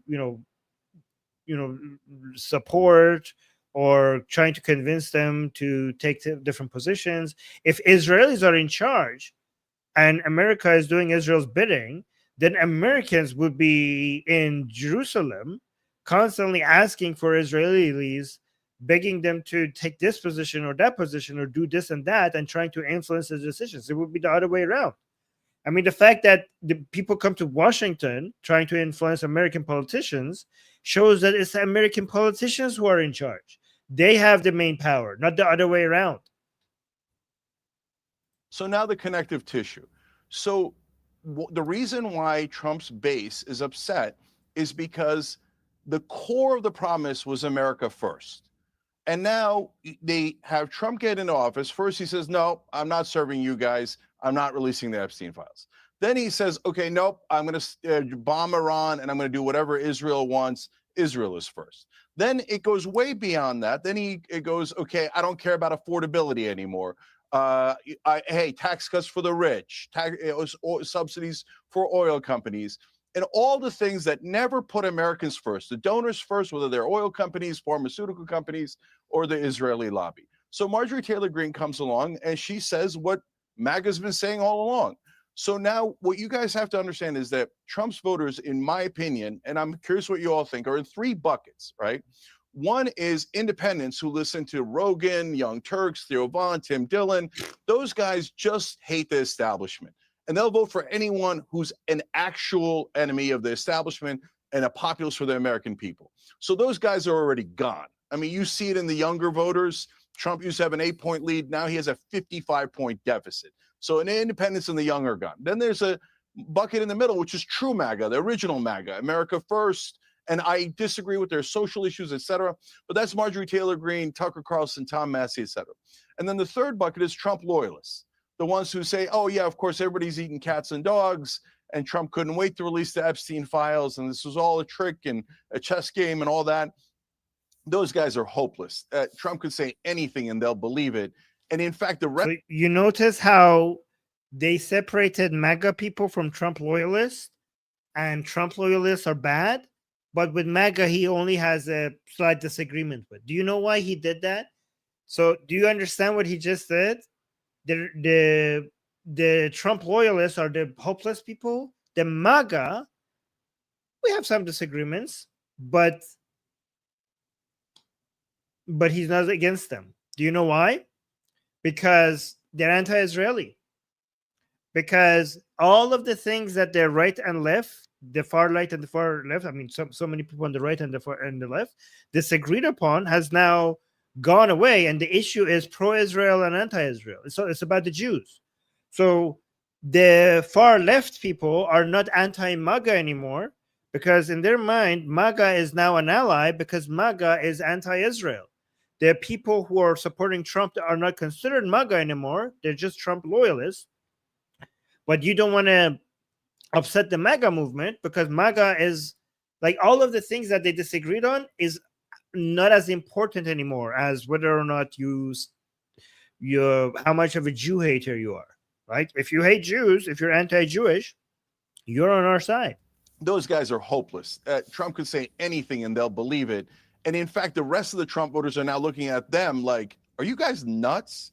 Like, wake up to what's going on here. The establishment is screwing us, and it turns out that Trump is part of the establishment. I don't think anyone can argue that Trump has more original pro-MAGA position. Somebody in the chat saying Israel does not equate to Jewish. Israel equates to Jewish interests. If you don't understand that, then you're not very smart. Anyone Israel is basically the Jews being able to defend themselves. That's what it is. Can argue that Trump has more original pro-MAGA positions than Marjorie Taylor Greene. In fact, Piers, I did a poll on X about this. Marjorie took an 82-18 lead against Trump as the true original MAGA. And then Cat Turd and others, the Trump loyalists, comes in. They have tons of votes going for Trump. And then it went back and forth all day, 66,000 votes. And at the end, Marjorie Taylor Greene wins. Why? Because most of the people that watch online media now realize Trump is just another guy in the establishment, another elite, and he's doing the same exact thing as all the other corporate Democrats and Republicans. Okay, Brandon, what do you think of that? Because I do think there's some merit to this. I mean, Marjorie Taylor Greene has been going out there and talking in a way I've never heard her talk before, and it's definitely resonating with people. I see a lot of people in the MAGA movement who actually agree with her. A lot of people don't, but I don't think Trump calling her a traitor is necessarily going to work in the way he hopes. Well, I disagree on that. If you look at Marjorie Taylor Greene, she switched. She didn't. It's not that she continued in the MAGA way. She continued with America First conservatism. She's completely switched. She was just on television saying that Donald Trump shouldn't deport all these people at one time because it hurt the people who are working on her at her company. You know, Marjorie Taylor Greene has changed her position on so many different things. She just apologized on CNN and said she's sorry for contributing to the rhetoric. Marjorie Taylor Greene, her whole the reason she's popular is because she went against the grain. It's because she challenged people on a day-to-day basis. And now she's apologizing to CNN for it. She says Trump has accomplished nothing since he's been in office. He's completely turned on America. That is insane to me. You're talking about the border crisis that we experienced that have been matriculated throughout our society in so many negative ways. Donald Trump has brought an end to that. Ask the people who live on the border. Ask the people who patrol on the border. And then you go off into other aspects. I think. Yeah, you have to give it to Trump regarding the border security. He did somehow fix that better than any other president. I mean, I don't agree with some of his policies, like the tariffs, for example. But when it comes to the border situation, he was pretty impressive on that. He's trying to do his best when it comes to tariffs to bring revenue back into the American economy, and it's not that easy. Nobody is willing to do it, so Donald Trump is willing to do the hard thing now so we can benefit later. But for Marjorie Taylor Greene to go off the reservation to say all of these different things, this is why he called her a traitor. This is why people think that she's changed. And I would add to this, and Shank, he laments to this all the time. This has come down to Israel. It's the fact that Marjorie Taylor Greene has taken a position on Israel. And everybody that loves to hate on Israel will take her side. And Donald Trump has been supportive of Netanyahu. He's been supportive of things in Israel. People begin to turn on him because of that. And so it's a twofold thing. She's turned all her values have completely changed, which is why Trump thinks she's a traitor. And the people who hate Israel is going to follow her. And the people who love Israel is going to follow majority of what Donald Trump says. Brian, let me just play you the apology she it's made. MAGA versus MAGA. It's America first versus Israel first. No, I want to play the clip. That's fucking bullshit. Israel first. Supporting Israel does not make you Israel first. Israel and U.S.'s interests are aligned. Supporting Israel is supporting America. You fucking idiot. Supporting Israel is supporting the world. Israel is fighting the world's enemies. So supporting Israel is supporting the world, including the United States. I don't know what to say, like, to these people. Like, I'm pretty sure this has been explained to them, and it's not really hard to understand why supporting Israel is in line with U.S. interests. I don't know what else people could do. I mean, these people are just. I mean, if you think about it, it must be Jew hatred, because this is not that hard to understand. These people are just. Jew hatred is profitable, and these people are just jumping on the bandwagon. What Donald Trump says. Brian, let me just play. Yeah, the cat lady in the chat saying the world has lost the plot again. I know, right? You the apology she made. It's MAGA versus MAGA. It's America first versus Israel first. No, hang on, Jake. Okay, and MAGA is not make Israel great again, because Israel is already great. MAGA is make Iran great again. Okay, you cannot, guys. You Israelis in the chat. Let us Iranians have this, please. MAGA is not make Israel great again because you're already great. Please let us Iranians have MAGA. MAGA is ours, okay? MAGA is make Iran great again. It's MAGA versus MAGA. It's America first versus Israel first. No, I want to play the clip. And it's about, do we control our own government? Okay, Jake, I want to control our own government. Hang on, guys. I don't know what you're thinking. Hang on. I want to just play. I don't know what are you thinking. Hang on, guys. Please, I want to play the clip that you referenced. Israel has no power. I want to play the apology that's a joke, right? that Marjorie Taylor Greene made. Let's take a look at this. I would like to say humbly, I'm sorry for taking part in the toxic politics. It's very bad for our country. And it's been something I've thought about a lot, especially since Charlie Kirk was assassinated, is that I'm only responsible for myself and my own words and actions. And I am committed, and I've been working on this a lot lately, to put down the knives in politics. Now, Brian, this is crazy. Like, yeah, somebody in the chat saying, I don't believe Marjorie Taylor Greene made a real apology. Like, this is crazy. Like, this, I mean, anybody who has been following this woman, like this for a while, this is a completely different person. She's completely rebranding herself. She's completely ready to go full groyper. To put down the knives in politics. Now, Brian, are you buying this? I mean, it's been a remarkable kind of Damascene conversion. Marjorie Taylor Greene, you could argue, and I'm going to interview her after I speak to you guys, has been one of the most toxic people in the political discourse space in America in the last few years. Guys, I'm going to make that. I'm going to do that. I'm going to cover that. Piers Morgan is going to talk to Marjorie Taylor Greene. Let's watch that together. Saying some deeply inflammatory, violence-inducing comments on occasion. Are you buying this dramatic U-turn?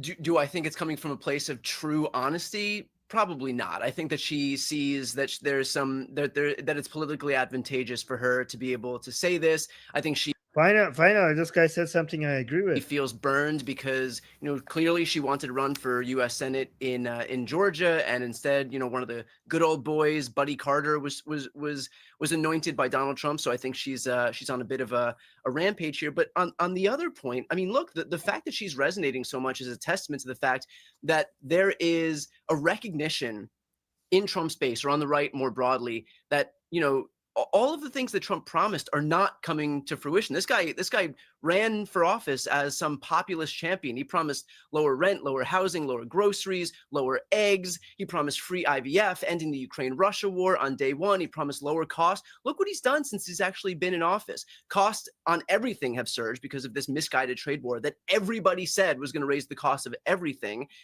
He has not done anything for IVF, not done anything for the Russia-Ukraine war. And What the fuck are you talking about? How could tariffs be deflationary?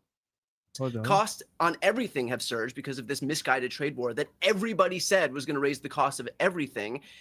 He has not done anything for IVF, not done anything for the Russia-Ukraine war. And where is his focus? It's on building himself a $350 million ballroom. It's on encrusting the Oval Office in gold. It's on retrofitting Qatari jets to the tune of $1 billion. It's on buying Kristi Noem a couple of Gulfstream jets that cost $170 million. It's on hosting great Gatsby parties. It's so obvious where this guy's priorities are. Again, he ran by dangling these carrots in front of poor people in America. And once he actually gets power, the optics, the gold, the opulence that he surrounds himself in puts on full display that this guy does not give a flying fuck about the people that he pandered to on the campaign trail, and his priority is solely himself. And so clearly there's going to be anger in the MAGA base. Clearly there's going to be anger among Republicans more broadly, because it could not be more obvious that this guy doesn't give a shit about that. Okay, and Anthony, what do you make of the Marjorie Taylor Greene split here with Trump? Because it's getting a lot of attention. It kind of reflects a lot of the splits going on the conservative right in America, and on the Trump support in particular. Epstein and Israel being two of the leading components to this. What do you make of it? Well, it's what Harry Truman said. If you want a friend in Washington, buy a dog. Her interests have now diverged from Donald Trump's, and so she's speaking out against him, and so I hear what Brian's saying. I don't necessarily say it's disingenuous or ingenuous. It's just the nature of politics in the United States. And so he's a lame duck, whether people like it or not, Steve Bannon, et cetera. He's going to be going into those midterm elections weakened. There's a political mortality about Donald Trump that's embedded in the Constitution. So Rand Paul, Massey, Marjorie Taylor Greene, Boebert, you're going to see more people breaking from Donald Trump as they each try to find their footing in whatever they think the philosophical tenets of the Republican movement or the MAGA movement should be after Trump. And so I think that's the move, and it's really that calculated. It's not necessarily based on principle or anything like that, but it's more pragmatism. And frankly, Piers, you and I have been around a long time. This has happened to every other lame duck president as people set themselves up for the next presidential term come 2028. If you were a betting man now, Anthony, because the Democrats are hardly in great shape themselves, polling at record lows, no apparent leader coming through yet, the most charismatic member of the party actually being a self-declared socialist, many declare him to be a communist, Mamdani in New York. He is a communist. Declared socialist, many declare him to be a communist, Mamdani in New York. He can't run, obviously, but his ideology is something certainly shared by the likes of AOC and others. So you could argue that the most famous and dynamic members of the Democratic Party are AOC, Mamdani, Bernie Sanders. It's all the far left, right? I don't think that can win a general election. So how is the Democrat setup actually going, or Democratic Party setup, going to stop MAGA continuing just by default if they get pulled too far to the left? Listen, I'm going to cite the president if you don't mind, because whatever you think of him, and obviously I'm on the other side of him at this point in my life, he's got great political instincts. When Mamdani won in New York, Trump is like, okay, that's the signal from the Democratic Party. They're going to go hard left. The country's not ready for that. No. Okay. And even if there's hard left people on this call, I'm just letting you know the country is not ready for that, does not want that. And if the Democrats don't build a coalition around somebody that will tack to the center, and by the way, you mentioned his electoral success, but you had Mickey in New Jersey, you had Spamberger in Virginia. You did have moderate Democrats that won as well. And if they go in a moderate direction, they could probably beat the Republicans. But if they don't go in a moderate direction, Piers, I think they end up losing handily, and they'll be sitting around shaking their heads. But they go after each other in that party in a way that the Republicans don't. You know, whatever. Well, they're starting to. The Republicans are starting to go after each other like that. Whatever happens on the side of the Republicans, they line up together. No. Not this time. Not with the neo-Nazis coming in. And they keep their mouths shut and they support one person. The Democrats don't like doing that. Well, they did, the Republicans, but you got to say, looking at Marjorie Taylor Greene's spat with Trump, that may be beginning to fragment. Although I agree with you about the Democrat, this until issue. there's a primary winner. Until there's a primary again. I agree with you. Okay. Yeah, Cenk, I just wanted to mention something before we finish. This is this issue of the kid who tried to assassinate Trump, and these are revelations that Tucker Carlson has made. It was Israel. It was Israel's. Hey, Cenk, blame the Jews again. Brought into the public domain, in which it appears that far from the FBI narrative that was being given to us, that there was no online path for this kid and that no real explanation for why he'd done it. Turns out there was an awful lot of online stuff that they've now unearthed, but it's been bullied out there by Tucker in his investigation. 17 different accounts, many of it very incendiary, very threatening, very dangerous, actually, if you read it. What's going on here? The Jews. It was the Jews. Again, there was a promise of transparency. There was repeated leaks that there was nothing on this guy online, which in itself sounded so weird for a kid that young. And yet now it turns out the complete opposite is true. Yeah, again, there's a connective tissue here, which is, I think we're misunderstanding the whole paradigm here. We're still talking as if it's Democrats versus Republicans, and no, it's not. You're right. It's Jew haters versus non-Jew haters, and that there are so-called moderates, etc. So Marjorie Taylor Greene's positions, I totally disagree with Tatum. They almost haven't changed at all. Donald Trump's positions have changed wildly. He said he was anti-war, and now he's going to invade Venezuela. So look at this. He's defending Marjorie Taylor Greene, which is insane. Like, did anybody see this coming 5 years ago? This is the horseshoe theory in effect. This is the far left defending the far right. Ella? That's mental, and that is an American anti-war, and now he's going to invade Venezuela? That's mental, and that is an American. He's not. He didn't say he's going to do regime change in Venezuela, not invade Venezuela. At least that's what they're saying he's going to do. America first. That is an anti-war. And they should do. By the way, guys, they should do regime change in Venezuela. I mean, come on. The regime in Venezuela is illegal. It's not the will of the people. It would be you'd be doing Venezuela and the world a favor if you do regime change in Venezuela. Invade Venezuela? That's mental, and that is an America first. That is an anti. When did they talk about invasion? In fact, regime change, not invasion. He's going to invade Venezuela?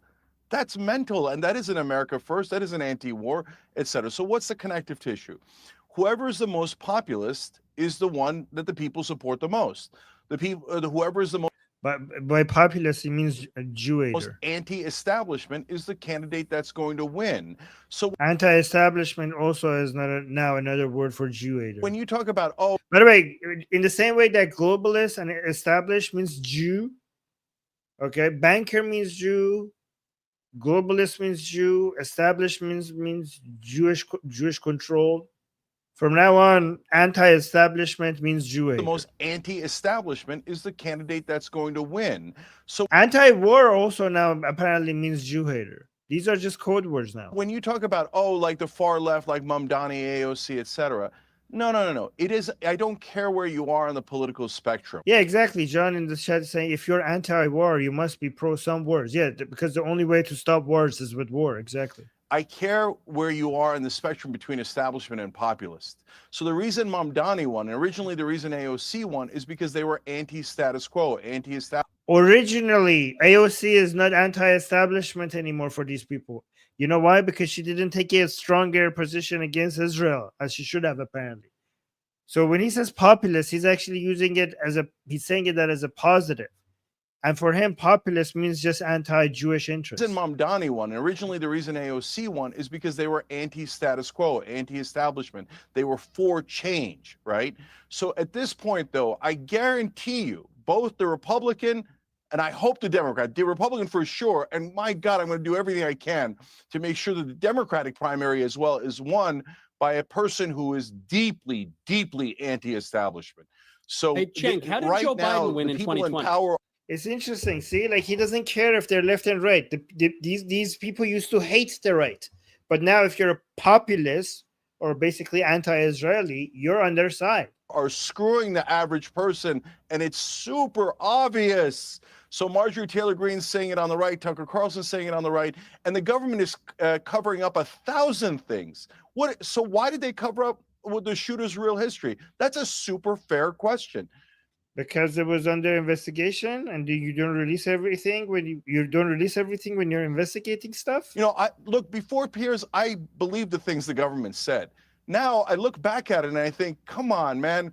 So you found 2 passports in the burning rubble of 9/11 that conveniently proved your case. They were steel melted, but the paper passports didn't melt. And now why? Yes, that happens. Holy fucking shit. Yes, that does happen. Paper doesn't melt, you fucking idiot. Paper burns. What? They were steel melted, but the paper passports didn't melt. Paper doesn't melt, you moron. Paper burns out. And yes, that's possible.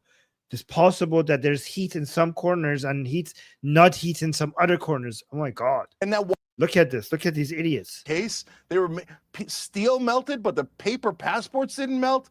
And now why did you hide? Guys, the paper didn't melt. This genius. The identity of the Trump shooter, and everything that happened about the Charlie Kirk shooting is deeply, deeply suspicious. Here we go. And so no, I don't trust. Oh my God. Oh my God. Charlie Kirk, Israel. I told you guys. Yeah. Officer Officer Tatum is also like, here comes the Israeli. The Jews, guys, the Jews. We should have a juice logo and also like use it every time these people are about to blame the Jews. Identity of the Trump shooter, and everything that happened about the Charlie Kirk shooting is deeply, deeply suspicious. Here we go. And so no, I don't trust the government. No. If you say you trust the government, both the American government and the Israeli government, they would never do anything wrong, and you love the donors and you want to kiss their ass, please do that, because it'll be so easy to defeat you, and it doesn't matter whether you're on the right or the left. Let me bring in Michael. Oh, there we go. We have a juice. BT just put a juice box. So this is our sign now from whenever the Jews are going to be accused. Okay. Oh my God. At a time, but I do think it stinks, this whole thing with Thomas Crooks. You know, this is the attempted assassin at the rally in Butler, Pennsylvania. When you actually get into the weeds of this was a guy who was in clear public visibility, you know, making his thoughts extremely dangerous, extreme thoughts, extremist ideology, admiration for mass violence, spoke openly of political assassination, posted under his real name, was flagged by others who mentioned law enforcement in their replies. But despite that, his account remained active for 5 years and was only removed the day after the shooting. Why the briefings that there was no online tracking for this guy when it turned out there was nothing but? I thought Tucker's report on this was terrific. Yeah. I think it's a disgrace that a guy sitting up in Maine has to release what information we have now gotten rather than the authorities or the establishment media. So I totally agree with that. The whole thing stinks to high heaven. To Cenk's broader kind of point, though. He's arguing that whoever's the most populous wins. This would seem to be undercut by the fact that Joe Biden won in 2020. He's the most establishment candidate ever. And or maybe you're saying Joe Biden didn't really win, which I'm here to listen to. Brian makes this point that the whole right is fraying because the right has realized that tariffs are inflationary. The San Francisco Fed just shot that down this morning and said they're deflationary. Oh, actually said that they. Yeah, I'm actually looking into that. Like that goes against everything I learned about tariffs. Is that actually true? Like I have to go research that. Everything. I mean, I took finance in university, and that goes against everything I learned about tariffs. But I'm happy to be proven wrong. People just realize that Trump likes gold. I think people knew that actually for many years before that. So I think really what we're talking all about is, yes, there's massive, massive government corruption. And that's very long-standing, and it's existed under both parties. And at least people within both parties really want to uncover that, and there are forces that are stopping it. Totally agree. That is separate from Cenk's broader point, which is that the MAGA coalition is beginning to fray. That's right. But the reason for that is simple, and actually Mr. Mooch got to it, which is, sorry, on the screen, it's over there. Mr. Mooch got to it, which is that President Trump is coming to the end of his second term. And this is not a fight, even primarily over ideas.